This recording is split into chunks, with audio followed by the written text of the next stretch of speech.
Today, I want to show you how you can set up native haptic feedback inside of your Lovable mobile application using the Despia SDK.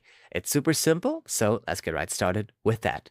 Now, inside of lovable.despia.com, which is our specific Lovable tailored documentation, you can see the example prompt that gives you everything you need to set this up. So the way it works is, it will say add advanced haptic effect functionality to your mobile app using Despia SDK from, and then it links to the npm package, which includes all that functionality. And then first install the package using npm install Despia native, and then import it from Despia from Despia native, and then use the Despia command function to trigger advanced haptic feedbacks or haptic effects. Then you do Despia, which is the Despia function calling the native commands, which are essentially deep links registered in the native app.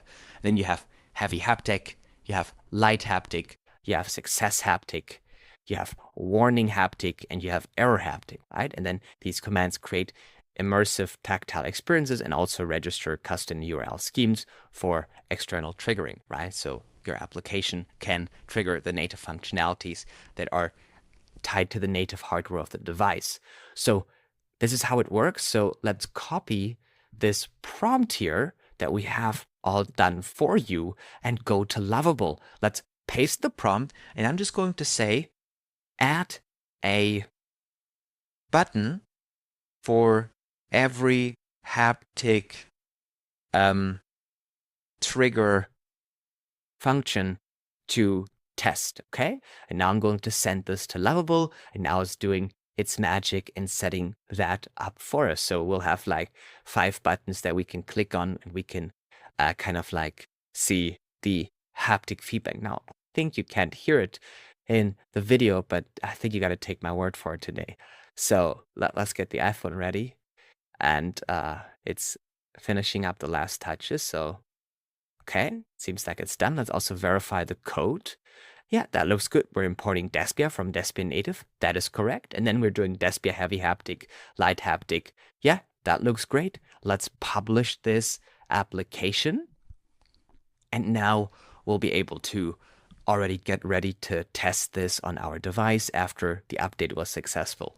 Also, the nice thing is Despia's updates over the air, meaning every update you push in Lovable will be immediately live on the application, and that is fully App Store and Google Play Store compliant as well. So let's open that application here, and now I'm going to be able to have haptic feedback. Yeah, and it works.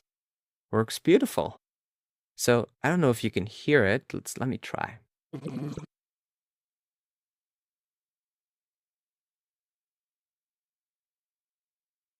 There may be a chance that you can't hear it, but it does feel very nice having haptic feedback in your Lovable application. And that is how you add native haptic feedback. And that really is a thing that starts making your Lovable application feel very nice and native. And you can add this into gestures and all that kind of stuff. You can make it really nice, and you can provide a great experience to users, and it just feels high quality when they hold it in their hand. So that is how you add that native functionality. I can't wait to see all the exciting stuff that you're going to build with Lovable and Despia, and see you in the next video where we talk about another amazing native feature. Take care. Bye.